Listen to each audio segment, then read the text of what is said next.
ક્યાં હતા? મારો કહેવાનો મતલબ આટલો જ છે કે આઈડિયલ નહીં, આઈડિયોલોજીને ફોલો કરતા શીખો. આપણે કોઈના ફેન નથી બનવાનું, પણ આપણે કોઈના અંદર શું સારપ છે ને એ સારપ આપણે લેવાનો છે.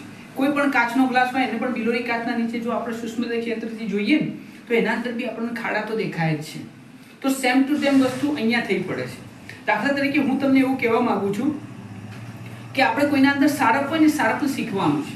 હવે રાવણની જ વાત કરતો, રામાયણમાં જ્યારે રાવણનો વધ કર્યો ભગવાન શ્રી રામે, ત્યારે ભગવાન શ્રી રામે લક્ષ્મણને રાવણ પાસે મોકલ્યો. શા માટે મોકલ્યો? રાવણ તો પાપી હતો, એને તો સીતાનું અપહરણ કરેલું અને ઘણા બધા પાપ કર્યા હતા. તો પણ લક્ષ્મણને ત્યાં મોકલ્યો કારણ કે રાવણ જ્ઞાની હતો.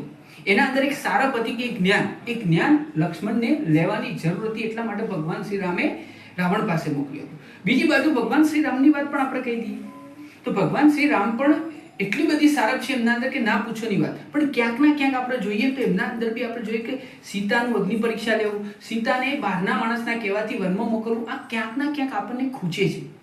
પરંતુ આપણે તો એમના અંદર જે સારા ગુણો છે, જે સારી સારપ છે એ તો શીખી જ લેવાની છે.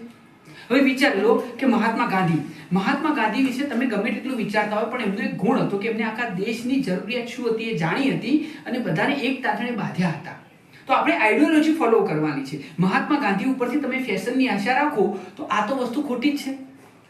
નરેન્દ્ર મોદીની વાત આપણે કરી લઈએ તો નરેન્દ્ર મોદીની વાત આપણે એ શીખવી પડે કે કયું કામ કેવી રીતના કઢાવવું એ નરેન્દ્ર મોદી પાસેથી શીખવાની વાત છે. તો રાહુલ ગાંધી પાસેથી પણ આપણે શીખી શકાય છે. એની સારપ એ છે કે આપણે હારી જઈએ છતાં પણ આપણે હાર નહીં માનવાની. સરદાર વલ્લભભાઈ પટેલ પાસેથી આપણે હિંમત શીખવાની છે કે ના ભાઈ કેવી રીતના હિંમતવાન રીતે અને કન્સિસ્ટન્સી રીતે આપણે કામ કરી શકીએ છીએ. નહેરુ પાસેથી ડિપ્લોમેસી શીખવાની છે. મારો કહેવાનો મતલબ આટલો જ છે કે આપણે દરેકના પાસેથી કંઈક શીખવાનું જ છે સાહેબ. એટલે માટે કહેવાય છે કે આઈડિયલ નહીં બનાવો. તમારે કોઈનું ફેન નથી બનવાનું પણ એની આઈડિયોલોજીનું ફોલો કરવાનું છે. તમે શીખવા બેસશો ને તો રામ પાસેથી પણ શીખવા મળશે અને રાવણ પાસેથી પણ શીખવા મળશે.